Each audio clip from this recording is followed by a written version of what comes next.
Hai, assalamualaikum semuanya, balik lagi di channel Dapur Ayah Raja. Kali ini kita akan rekomendasikan salah satu menu lebaran terakhir atau hidangan terakhir yang wajib ada di saat lebaran, karena rasanya yang enak dan bikinnya juga yang gak kalah gampang. Teman-teman wajib cobain, jadi langsung saja kita ke videonya. Tapi sebelumnya bantu dulu channel kami makin berkembang dengan cara subscribe, like, comment, dan share, biar kita makin semangat bikin video-video berikutnya.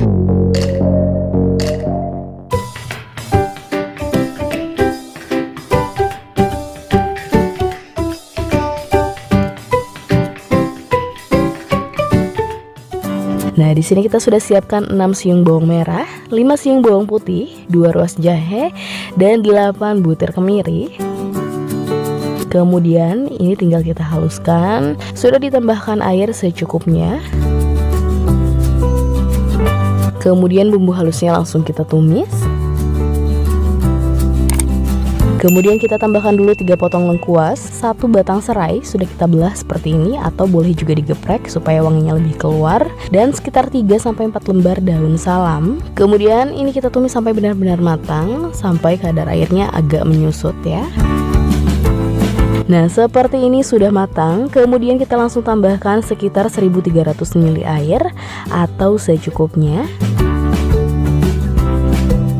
Kemudian di sini kita sudah siapkan sekitar 200 gram daging sapi, sudah dicuci bersih dan sudah dipotong-potong kecil-kecil seperti ini. Kemudian langsung kita masukkan semuanya. Lalu ada pete, kita pakai 2 papan. Tapi kalau nggak mau pakai pete juga boleh di skip ya. Kemudian langsung kita tutup, kita masak dulu sampai mendidih airnya.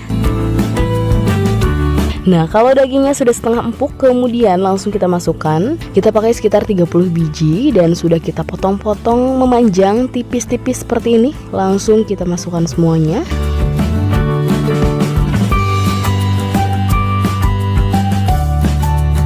Dan sekitar 15 cabai hijau dipotong-potong juga sama, tipis-tipis memanjang seperti ini.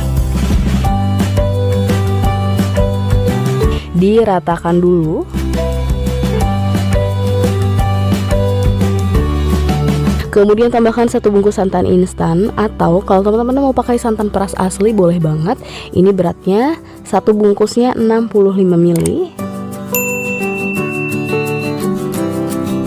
Kita aduk kembali.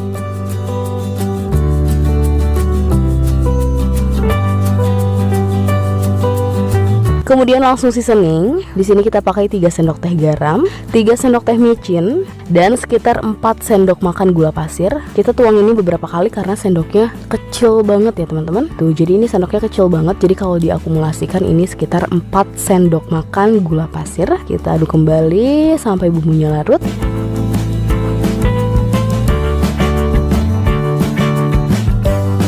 Kemudian jangan lupa koreksi rasa, sesuaikan dengan selera teman-teman. Kalau ada yang kurang-kurang tinggal ditambahin aja. Tapi menurut kita ini rasanya sudah pas. Tapi balik lagi sesuai selera teman-teman ya. Kemudian biar lebih cepat matang, kita tutup lagi, kita masak lagi sampai semuanya benar-benar matang, terutama dagingnya. Dan ini dia ketupat sayurnya sudah jadi, sudah siap dinikmati. Setelah kurang lebih 45 menit kita masak, semuanya sudah matang, terutama dagingnya sudah benar-benar empuk. Jangan lupa teman-teman juga siapkan ketupatnya. Dan kalau kita ini adalah salah satu menu yang wajib ada saat lebaran, karena memang seenak itu, dan yang paling penting juga bikinnya itu gampang banget ya. Dan terakhir tinggal kita tambahkan bawang goreng di atasnya biar lebih wangi, biar lebih enak lagi. Jadi bagaimana teman-teman, udah siap untuk menyambut lebaran? Oke, sekian video dari kita, semoga bermanfaat. Selamat mencoba dan mohon maaf lahir batin buat teman-teman semuanya, dan see you.